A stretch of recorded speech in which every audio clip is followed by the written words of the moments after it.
சிஆர்இயில் ESIC exam ரெக்ரூட்மெண்ட்டும் SNO எக்ஸாமும் நடந்தது. So அதுக்கான updates வந்திருக்கு.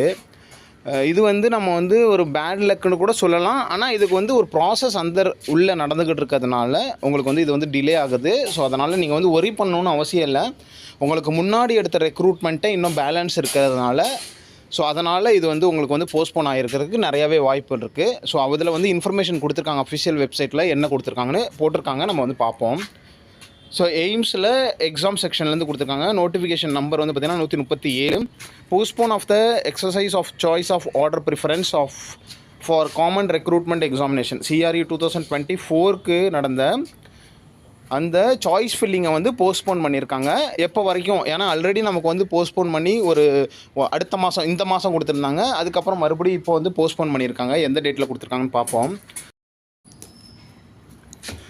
ஓகே, என்ன சொல்லியிருக்காங்க அப்படின்னு பார்த்தீங்கன்னா, postpone of the exercise of choice of order preference and common recruitment examination under evolving situation where the certain communications are still awaited from the participating institutions, hospitals and upcoming CBT 17th April 2025 for remaining post as mentioned in the notice 58/2025 dated 13/5/2025.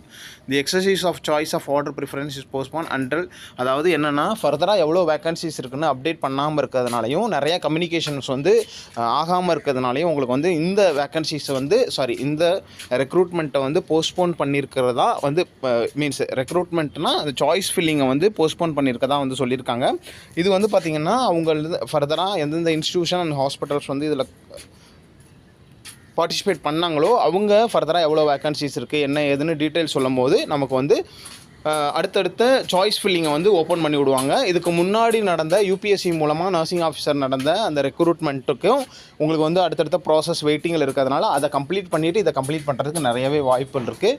So அதனால் wait and watch பண்ணுவோம்.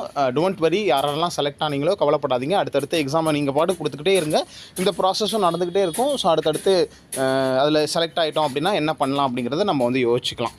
வேறு என்ன கொடுத்துருக்காங்க? இந்த detail notification regarding choice of preference will be publish in the completion of the CBT exam. So இந்த CBT exam முடிஞ்சதுக்கப்புறமா உங்களுக்கு பார்த்திங்கன்னா ஃபர்தராக அடுத்து செய்வாங்க.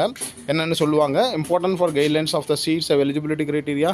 ஸோ மற்றதெல்லாம் இந்த வெப்சைட்டில் போய் செக் பண்ணி பார்த்துக்கலான்னு சொல்லியிருக்காங்க. ஸோ அதனால் ஒரி பண்ணுறதுக்கு ஒன்றும் விஷயம் இல்லை. சாய்ஸ் ஃபில்லிங்கை போஸ்ட்போன் பண்ணியிருக்காங்க, அவ்வளோதான். ஸோ எக்ஸாம்லாம் கேன்சல் ஆகலை, வேறு எந்த இஷ்யூஸும் இல்லை.